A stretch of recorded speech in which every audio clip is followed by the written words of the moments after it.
Hello students, welcome to my channel numeracy maths classes. तो आज की वीडियो में हम डिस्कस कर रहे हैं सैंपल पेपर, जो कि आप जानते ही होंगे सीबीएसई ने सैंपल पेपर इशू कर दिए हैं और जिसके पैटर्न को मैं लास्ट वीडियो में डिस्कस कर चुकी हूं। अगर आपने मेरी लास्ट वीडियो नहीं देखी है तो गाइस इसे जरूर देख लें, उसका डिस्क्रिप्शन बॉक्स में लिंक आपको मिल जाएगा। तो आज स्टार्ट कर रहे हैं सैंपल पेपर का पार्ट ए का सेक्शन 1। पार्ट ए में दो सेक्शन है, सेक्शन 1 एंड सेक्शन 2। सेक्शन 1 में टोटल 16 क्वेश्चंस हैं और सेक्शन 2 में आपके पास केस स्टडी वाले क्वेश्चन है, वो हम नेक्स्ट वीडियो में डिस्कस करेंगे। आज हम केवल सेक्शन 1 के वो 16 क्वेश्चन डिस्कस कर रहे हैं। तो चलिए स्टार्ट करते हैं टाइम वेस्ट न करते हुए। Express 156 as the product of primes. जब भी ऐसा क्वेश्चन आएगा आपको हेल्प लेनी होगी प्राइम फैक्टराइजेशन मेथड की। प्राइम फैक्टराइजेशन मेथड में सबसे पहले छोटे प्राइम नंबर से स्टार्ट करते हैं, तो 2 से करेंगे, डिवाइड हो जाएगा क्योंकि पीछे 6 है। 2 7 जा 14, बचा 1, 2 8 जा 16। अभी भी ये 2 से डिवाइड हो सकता है, पीछे 8 है क्योंकि, तो 2 3 जा 6, एक रिमाइंडर बचा 18 हो जाएगा, 2 9 जा 18। अब ये 2 से डिवाइड होगा नहीं, पीछे 9 है क्योंकि, लेकिन 3 से हो जाएगा, ये देख के ही लग रहा है। अगर नहीं समझ में आता तो आप इनको ऐड करके देख सकते हैं। 3 के टेबल में अगर वो आता है सम, तो 3 से डिवाइड हो जाएगा, जो कि 9 + 3 12 आ रहा है। तो 3 1 जा 3, 3 3 जा 9। अब ये 3 से तो नहीं होगा, सिर्फ 13 से होगा, 13 1 जा 13। यानी कि इस 156 को मैं क्या लिख सकती हूँ, 2 × 2 × 3 × 13, और वी कैन राइट 2 टाइम्स आया तो 2 का स्क्वायर × 3 × 13। तो ये हो गया हमारा 156 को हमने प्राइम की फॉर्म में लिख दिया है। नेक्स्ट है हमारा write a quadratic polynomial sum of whose zeros is 2 and product is -8। हमारे पास ऑलरेडी फॉर्मूला होता है x² - sx, वेयर s होता है सम ऑफ जीरोज प्लस p होता है प्रोडक्ट। या तो आप चाहो तो ऐसे भी लिख सकते हो, या फिर इसे याद रखने का एक और तरीका होता है x² - sum of zeros x plus into a into b हो गया। तो यहाँ पे वैल्यूज पुट करेंगे, हमें सम ऑफ जीरोज यानी कि a + b और यू कैन से s कितना दिया हुआ है 2, एंड प्रोडक्ट यानी कि a इंटू बी और you can write p is -8 put करेंगे यहाँ पे इस इक्वेशन में। तो आ जाएगा x² माइनस सम कितना है 2 × x प्लस प्रोडक्ट कितना है -8। तो ये हो जाएगा हमारे पास x² - 2x प्लस -8। तो ये इक्वेशन आ गई है x² - 2x -8। तो ये फॉर्म आपको जरूर याद रखनी है। माइनस आता है सम वाले के साथ और प्रोडक्ट वाले के साथ प्लस का साइन आता है, तो आप जरूर ध्यान रखेंगे। नेक्स्ट क्वेश्चन नंबर 3 में गिवन है, given that HCF of 96 and 404 is 4। यानी कि आपको ये दो नंबर दिए हुए हैं 96 एंड 404, जिनका HCF है 4। हमें फाइंड करना है इन दोनों नंबर्स का LCM। तो इसके लिए हमारे पास एक फॉर्मूला होता है HCF × LCM is equal to होता है प्रोडक्ट ऑफ 2 नंबर्स। जिन नंबर्स का हम HCF और LCM निकाल रहे हैं उनके प्रोडक्ट के इक्वल होता है HCF और LCM का प्रोडक्ट। जो भी चीजें गिवन है पुट कर दो। HCF कितना गिवन है 4 इंटू LCM नहीं पता है, प्रोडक्ट ऑफ 2 नंबर्स यानी कि 96 × 404। LCM निकालना है, 4 मल्टीप्लाई में है, इधर आगे हो जाएगा डिवाइड, तो 96 × 404 अपॉन 4 से डिवाइड करेंगे, 4 1 जा 4 0 1। तो इसको जब हम मल्टीप्लाई करेंगे 96 को इससे, तो 96 1 जा 96 और ये भी 96 1 जा 96। तो आंसर आ गया है 9696। आई होप आपको समझ में आ गया होगा। बढ़ते हैं नेक्स्ट क्वेश्चन की तरफ। और इसका एक ऑप्शन भी था जो था state the fundamental theorems of arithmetic. सबसे इंपॉर्टेंट थ्योरम है फर्स्ट चैप्टर की, जो कि है हर एक कॉम्पोजिट नंबर को, जैसे हमने फर्स्ट क्वेश्चन अभी डिस्कस किया था कि 156 को मैंने लिखा 2 × 2 × 3 × 13। यानी कि हर एक कॉम्पोजिट नंबर को हम प्राइम नंबर्स के प्रोडक्ट की फॉर्म में लिख सकते हैं, और ये प्राइम नंबर्स का जो प्रोडक्ट है वो अपने आप में यूनिक होता है। मतलब यहाँ 2 × 2 × 3 × 13 आया है, मतलब 2 टाइम्स आया है, 3 और 13, इसके अलावा कोई और प्राइम नंबर यहाँ नहीं आएगा। ये अपने आप में ही यूनिक होता है। हाँ, ऑर्डर चेंज हो सकता है, मतलब मैं यहाँ पे पहले 3 फिर 2 फिर 2 × 13 ऐसे लिख सकती हूँ। ऑर्डर चेंज हो सकता है, लेकिन ये नंबर्स जो है प्रोडक्ट नंबर्स हैं, ये अपने आप में ही यूनिक होते हैं। तो स्टेटमेंट हो जाएगी हमारी, every composite number can be expressed और factorised as a product of primes. Prime के प्रोडक्ट की फॉर्म में लिख सकते हैं हम हर एक कॉम्पोजिट नंबर को। कॉम्पोजिट नंबर वो होता है जो अपने आप से और एक के अलावा भी किसी और टेबल से डिवाइड हो जाता है। And this factorisation is unique. ये लाइन जरूरी है लिखना, ये फैक्टराइजेशन यूनिक होता है apart from the order in which the factor occurs. Order पे कोई फर्क नहीं पड़ता है, ऑर्डर हम कैसे भी लिख सकते हैं। ठीक है, next question number 4। Question number 4 में गिवन है, On comparing the ratios of the coefficients, find out whether a pair of equation this and this is consistent or inconsistent. सबसे पहले हम बात कर लेते हैं, हमारे पास तीन रिलेशन थे। एक था a1/a2। a1/a2 भी होता क्या है, देखो फर्स्ट वाली इक्वेशन की जो कोफिशिएंट्स होंगे, a1 x का कोफिशिएंट और b1 होता है y का कोफिशिएंट और c1 होता है हमारा कांस्टेंट। a2 सेकंड इक्वेशन में x का कोफिशिएंट, b2 होता है y का कोफिशिएंट, c2 होता है कांस्टेंट नंबर। तो a1/a2, b1/b2 और c1/c2 हम लिख लेंगे पहले। अगर दोनों आपस में तीनों रेशियो सेम है, अगर तीनों रेशियोज आपके क्या आ जाते हैं, सेम, तो वो होता है आपका कंसिस्टेंट। लेकिन होता क्या है वो, इनफाइनाइट सॉल्यूशन। इनफाइनाइट सॉल्यूशन होते हैं, मैनी सॉल्यूशन भी जिसे कहते हैं। अगर रेशियो में सभी इक्वल नहीं है तो भी वो कंसिस्टेंट होता है, उसका मतलब होता है आपका यूनिक सॉल्यूशन। आपके पास केवल एक सॉल्यूशन आएगा। अगर ऐसा होता है पहले दो इक्वल हैं लेकिन तीसरे रेशियो के वो इक्वल नहीं है, तो वो होता है हमारा इनकंसिस्टेंट और हम कहते हैं no solution. I hope clear हो गया होगा। अब हम ये लिख लेते हैं। इस क्वेश्चन में a1 था आपके पास x का कोफिशिएंट यानी कि 1, b1 था आपके पास y का coefficient that is -2 and c1 0 है। a2 था आपके पास 3, b2 था y का कोफिशिएंट सेकेंड इक्वेशन में दैट इज 4 एंड c2 था -20। तो ये सब आपको नहीं लिखना है, आपका क्वेश्चन यहां से स्टार्ट हो रहा है, वो सिर्फ समझाने के लिए मैंने लिखा था। ना उनका रेशियोज कितना आएगा, देखो a1/a2 यानी कि 1/3 और b1/b2 यानी कि -2/4 एंड c1/c2 दिस। तो आप देखेंगे कि तीनों ही आपस में इक्वल नहीं है, ये भी रेशियो इक्वल नहीं है और ये 0 की भी रेशियो इक्वल नहीं है, तीनों ही आपस में इक्वल नहीं है, मतलब ये आपका हो गया कंसिस्टेंट। ओके, कंसिस्टेंट और इनकंसिस्टेंट ही पूछा था हमसे। नेक्स्ट क्वेश्चन, फिफ्थ क्वेश्चन आपके पास, if a and b are the coprime number find the HCF of a and b. देखो एचसीएफ का मतलब होता है हाईएस्ट कॉमन फैक्टर, यानी कि दो नंबर्स में जितने भी कॉमन फैक्टर आते हैं उनमें से हाईएस्ट वाला हमारा एचसीएफ होता है। बट यहाँ हमें बोला है ए और बी दोनों को प्राइम नंबर्स है। को प्राइम नंबर वो होते हैं जिनके बीच में कुछ भी कॉमन नहीं होता है। जब कॉमन है ही नहीं तो यानी कि 1 तो ऐसा नंबर एटलीस्ट जो सब में कॉमन होता ही है। तो हाईएस्ट कॉमन फैक्टर हमेशा जब भी को प्राइम नंबर का बोला जाएगा वो आएगा 1, क्योंकि कुछ भी कॉमन नहीं होगा, मतलब 1 तो कॉमन है, क्योंकि 1 तो सभी के टेबल में डिवाइड करता ही है, सभी का फैक्टर होता ही है। नेक्स्ट क्वेश्चन है question number 6, find the area of sector of a circle with radius 6 centimetre. आपको रेडियस 6 सेंटीमीटर दी हुई है, angle of the sector theta आपको 60 डिग्री दिया हुआ। देखो इस तरह से कुछ ये बनता है हमारा, इसका हमें एरिया फाइंड आउट करना है। ये थीटा में 60 डिग्री दिया हुआ है, ये रेडियस 6 सेंटीमीटर दी हुई है, एरिया पूछा जाता है। तो हमारा एरिया ऑफ सेक्टर का फॉर्मूला होता है थीटा अपॉन 360 डिग्री, क्योंकि हम एरिया की बात कर रहे हैं तो यहाँ आता है पाई आर स्क्वायर। सब कुछ गिवन है, थीटा है 60 एंड 360 नीचे है ही, पाई की वैल्यू ऑलरेडी गिवन है क्वेश्चन में कि 22/7 लेनी है, और आर कितना है 6 × 6 हो जाएगा। 6 आ गया, इस 6 से कट गया तो आपके पास ऊपर आ जाएगा 6 2 12, 132/7, यानी कि आपका आंसर आ जाएगा।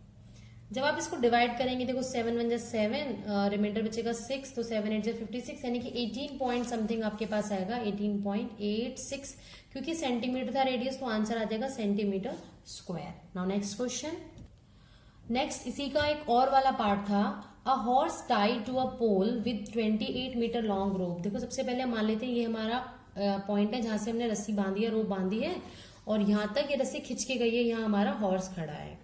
ओके, अब ध्यान देना क्वेश्चन क्या है, पेरीमीटर हमें फाइंड आउट करना of the field where the horse can graze. एक बात बताओ, हॉर्स यहाँ खड़ा है, ये हमारी रस्सी है, तो ये पूरा ऐसे ऐसे घूम सकता है ना, मतलब ऐसे घुमा ऐसे घुमा, तो हॉर्स जब घूमेगा तो ये एक सर्कल फॉर्म का नहीं बन जाएगा, सर्कल फॉर्म का बन गया। और हमसे बोला है पैरामीटर निकालो, तो यानी कि हमें सर्कल का पैरामीटर निकालना है। सर्कल का पैरामीटर क्या होता है, सर्कमफ्रेंस विच इज 2πr। तो बस हम लिख देंगे कि हमारा जो क्या नाम है, इसका जो ये है सर्कल का, ये जो ये रोप बंधा हुआ था, ये एक तरह से रेडियस हो जाएगा, sorry radius of circle is हमें गिवन है 28 मीटर, और जो ये ग्रेजिंग फील्ड है इज ऑफ सर्कुलर शेप। ये सर्कुलर शेप का बन जाएगा, तो पेरीमीटर जो है ग्रेजिंग एरिया का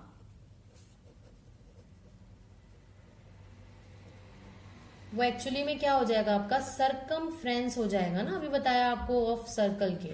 और सरकमफ्रेंस ऑफ सर्कल होता है 2 पाई आर, यानी कि 2 इंटू पाई की वैल्यू 22/7 इंटू आर आपको कितना गिवन है 28।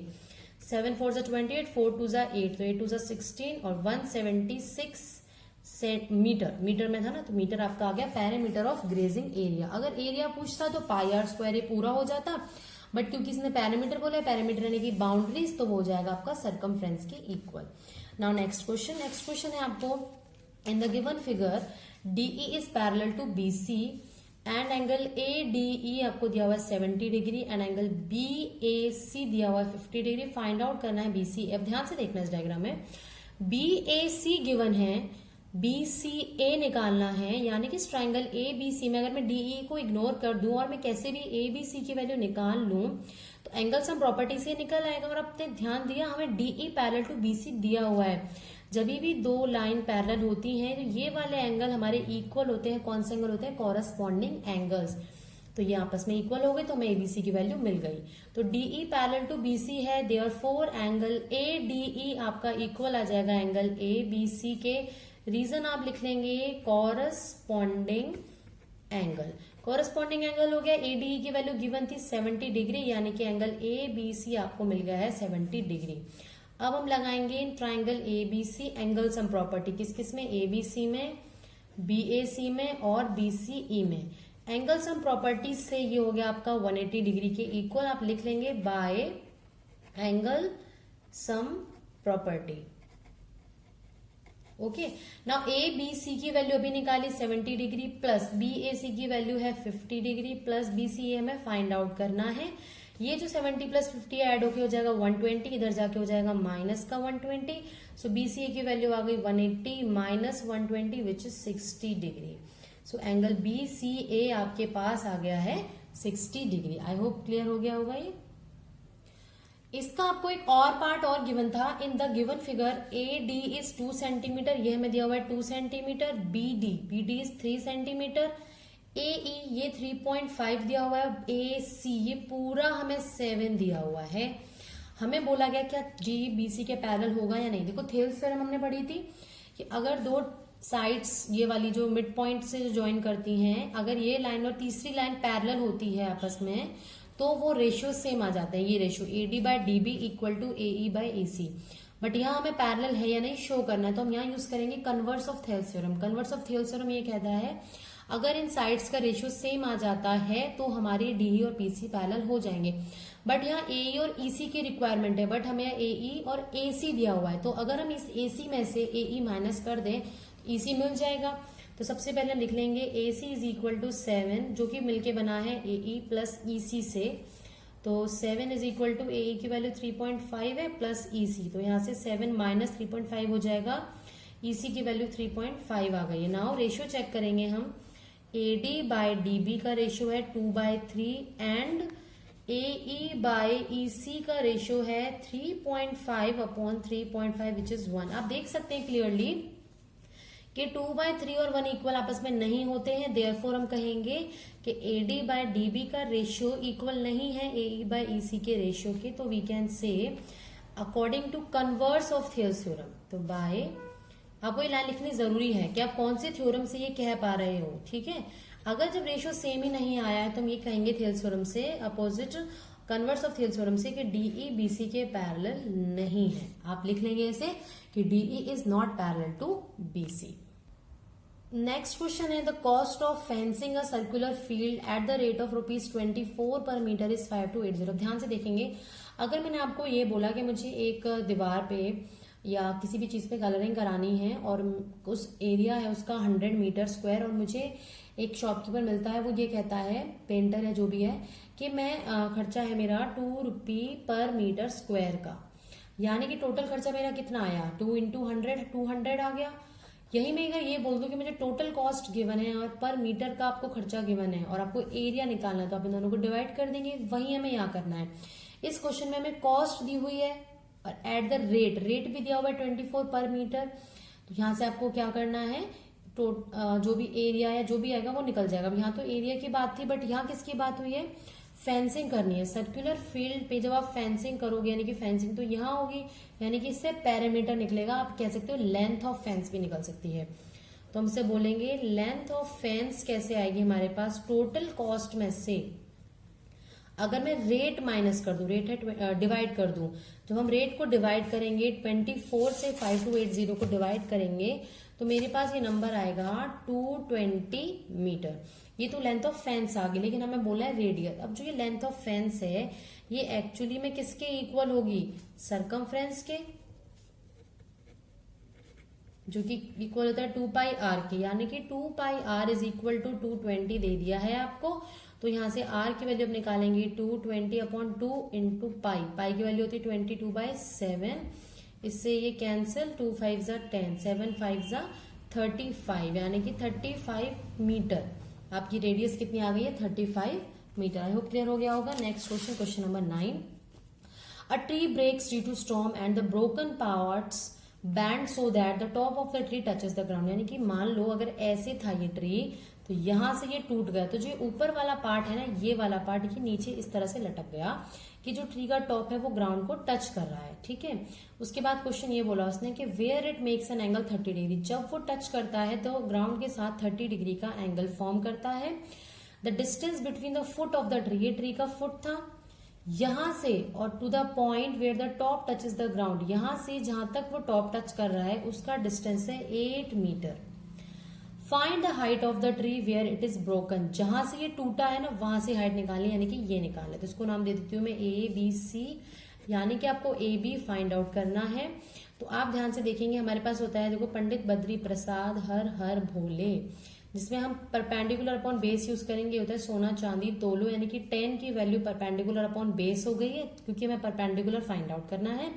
ये बेस है हाइपोटेनस, इसका जिक्र ही नहीं है तो क्यों मैं साइन कॉस के चक्कर में पढ़ू, मैं 10 यूज करूंगी। तो परपेंडिकुलर अपॉन बेस इक्वल हो गया 10 थीटा के, और थीटा है यहाँ पे 30 degree.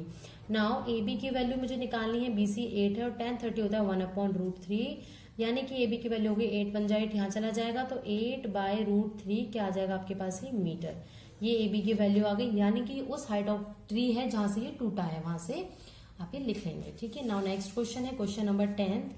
If the perimeter and the area of the circle are numerically equal, numerically equal मतलब होता है कि इसके पैरामीटर की जो वैल्यू आएगी वही सर्कल के एरिया की वैल्यू आएगी, यानी कि पाई आर स्क्वायर 2 पाई आर के इक्वल हमें दिया हुआ है, रेडियस बताना है। तो देखो पाई से पाई कैंसिल, एक आर से एक आर कैंसिल, तो यहाँ आर बच गया, यहाँ 2 बच गया, यानी कि रेडियस आपकी कितनी आ गई है 2। अब हमें सेंटीमीटर मीटर तो नहीं पता है, तो हमें लिखेंगे 2 यूनिट्स। क्लियर है। Now next question, next question है write the empirical relationship among mean median and mode. जिन बच्चों ने 14 चैप्टर पढ़ लिया है उनको पता चल गया होगा, ये एक बहुत ही इंपॉर्टेंट रिलेशन है जो कि आपके टीचर्स ने भी बताया होगा। 3 median is equal to mode plus 2 mean. कई बार आपको क्वेश्चन भी आ जाता है कि मीन मीडियन मॉड में से किसी दो की वैल्यू दे दी होती है और कोई भी चीज नहीं दी होगी, सिर्फ 2 वैल्यूज दी दी होंगी, तीसरी आपको निकालनी है, तो वो आप इन दोनों में इस इक्वेशन में पुट करके लिख सकते हो। तो याद रखेंगे 3 मीडियन इज इक्वल टू होता है मॉड प्लस 2 मीन के। नेक्स्ट क्वेश्चन, क्वेश्चन नंबर 12 है, to divide a line segment BC internally in the ratio 3:5, BC को डिवाइड करना है मुझे 3:5 में। हम ड्रॉ करते हैं एक रे BX, ऐसे ड्रॉ करते हैं, such that CBX is an acute angle.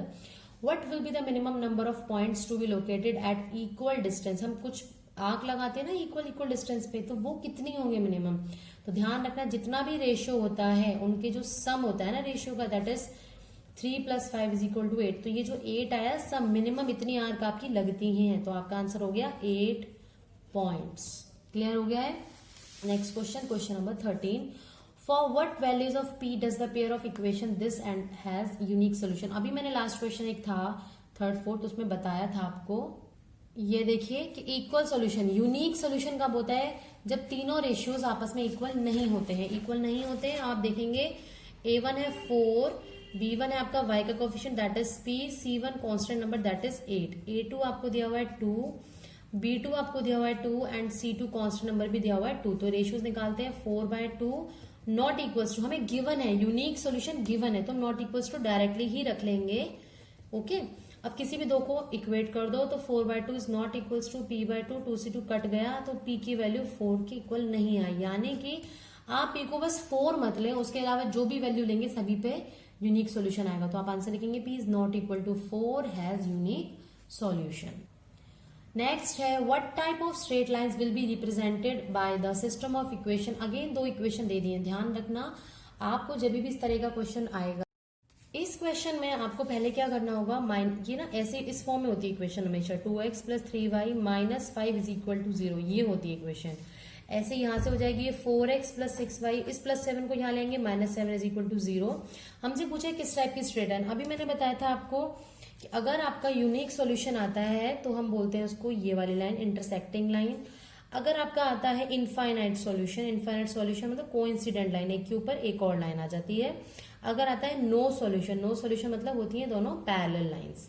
No solution कब आया था हमारा, जब तीनों 2 रेशियो सेम थी, आगे की अगला डिफरेंट था। अब चेक कर लेते हैं, 2/4, यहां हम लिखेंगे 3/6 और यहां लिखेंगे -5/-7। अब क्लियरली देख सकते हैं ये 1/2 है, ये 1/2 आपस में इक्वल है, तीसरा इक्वल नहीं है। ये कौन सा बताया था मैंने, नो सॉल्यूशन। देयरफॉर ये आपकी आ गई है इनकंसिस्टेंट सॉल्यूशन। और आप कह सकते हैं कि जो ये सिस्टम ऑफ इक्वेशन है रिप्रेजेंट्स पैरेलल लाइंस, क्योंकि जब नो सॉल्यूशन मतलब कहीं कटी ही नहीं तो पैरेलल लाइन हो गई, नो सॉल्यूशन के लिए पैरेलल लाइन। ओके, नेक्स्ट है 14 question. A bag contain 3 red balls, 5 black balls. A ball is drawn at random from the bag. What is the probability that the ball drawn is red? इसने दे दिया है कि red colour की ball है। तो देखो कितनी बॉल्स है, नंबर ऑफ रेड बॉल्स लिखेंगे हम सबसे पहले which is 3। Number of black balls आपके पास कितनी है विच इज 5। तो टोटल बॉल्स कितनी हो गई हैं आपके पास 8। ओके, अब आपको चूज करनी है probability of getting red ball. अब रेड बॉल निकालनी है, ध्यान देना नंबर ऑफ फेवरेबल आउटकम क्या होंगे, आपके फेवर में क्या आएंगे कि इन 3 रेड में से मैं चूज करूं तो ऊपर आएगा number of favourable outcomes upon नीचे आता है number of possible outcome. Possible मतलब पॉसिबिलिटी कितनी है, कितनी में सब चूज कर सकते हो। टोटल बॉल 8 है, टोटल बॉल ही हमारे फेवरेबल आउटकम होते हैं, सॉरी पॉसिबल आउटकम्स। आंसर आ जाएगा 3/8। अगर ब्लैक बॉल पूछता तो आंसर आ जाता 5/8। नाउ नेक्स्ट क्वेश्चन है, और नहीं था इसके ऑप्शन में, अ डाई इज थ्रोन वंस। जब डाई को थ्रो किया जाता है तो total number of possible outcomes कितने हो सकते हैं, या तो 1 आएगा या 2 आएगा या 3 आएगा या 4 या 5 या 6। तो कितने हो गए टोटल आउटकम्स, 6 आउटकम्स हो गए हैं ये। अब बोला है what is the probability of getting a prime numbers. अब इन सभी नंबर्स में से प्राइम नंबर कितने हैं आपके पास, प्राइम नंबर वो जो केवल अपने टेबल या 1 से डिवाइड होते हैं, तो वो नंबर है आपके पास 2, 3 एंड 5। तो नंबर ऑफ प्राइम नंबर्स यानी कि फेवरेबल आउटकम्स आपके पास टोटल 3 हैं, टोटल पॉसिबल आउटकम्स आपके पास 6 हैं। तो प्रोबेबिलिटी कितनी आ जाएगी 3/6 यानी कि 1/2। आई होप क्लियर हो गया होगा आपको ये क्वेश्चन भी। नाउ बढ़ते हैं नेक्स्ट क्वेश्चन की तरफ। क्वेश्चन नंबर 15 है, a tower stands vertically on the ground. एक टावर है जो कि वर्टिकली खड़ा हुआ है ग्राउंड पे, from a point on the ground which is 15 metre away from the foot of the tower. मतलब एक पॉइंट है ग्राउंड पे जो कि 15 मीटर दूर है टावर के फुट से। टावर का फुट ये इससे 15 मीटर दूर है, 15 मीटर दूर है, एक पॉइंट है ये, ठीक है। The angle of elevation, elevation होता है जब नीचे से कहीं ऊपर देखते हैं, angle of elevation of the top of the tower is found to be 60 degree. यहां से टॉप ऑफ द टावर का एंगल बनता है 60 degree. Find the height of the tower, यानी कि भाई ये फाइंड आउट करना है। तो अगेन ये ए बी सी बिल्कुल लास्ट क्वेश्चन जो है था ना वैसे ही आ गया है। यहाँ पे भी देखो A B by B C में लूंगी tan थीटा के इक्वल परपेंडिकुलर अपॉन बेस। तो ये हो जाएगा tan 60 डिग्री, थीटा 60 है क्योंकि ए बी नहीं पता है, बी सी है 15 और tan 60 होता है √3 मल्टीप्लाई हो गया। तो ए बी की वैल्यू मिल गई आपको 15 × √3 और ए बी क्या था आपकी हाइट थी टावर की। Therefore height of the tower is 15 × √3 metre. I hope clear हो गया होगा। And the last question is probability of an event e plus probability of not e. E bar की होती है टोटल 1, आंसर है 1। जब कभी भी ये वाला रिलेशन आएगा तो याद रखेंगे ये इस फॉर्म में भी आ सकता है, एक की होने की प्रोबेबिलिटी एक की नहीं होने की प्रोबेबिलिटी दोनों 1 होती है टोटल सम। या ये क्वेश्चन इस तरह से भी आ जाता है कि प्रोबेबिलिटी ऑफ नॉट ई कितना होगा, तो होता है टोटल 1 माइनस प्रोबेबिलिटी ऑफ ई। तो गाइज आज की वीडियो में इतना ही। नेक्स्ट वीडियो में डिस्कस करेंगे इसके सेक्शन 2 और आगे के भी सेक्शंस। आई होप आपको मेरी वीडियो अच्छी लगी होगी। अगर आपको ये वीडियो जरा सी भी हेल्पफुल लगी तो गाइस इसे प्लीज ज्यादा से ज्यादा शेयर करें, मुझे भी सपोर्ट करें, और मेरे चैनल को सब्सक्राइब नहीं किया है तो इसे सब्सक्राइब भी कर लें, ताकि आपको आगे आने वाले सेक्शंस के बारे में पता चलता रहे टाइम टू टाइम। तो मिलते हैं नेक्स्ट वीडियो में, तब तक keep watching and bye bye, thank you.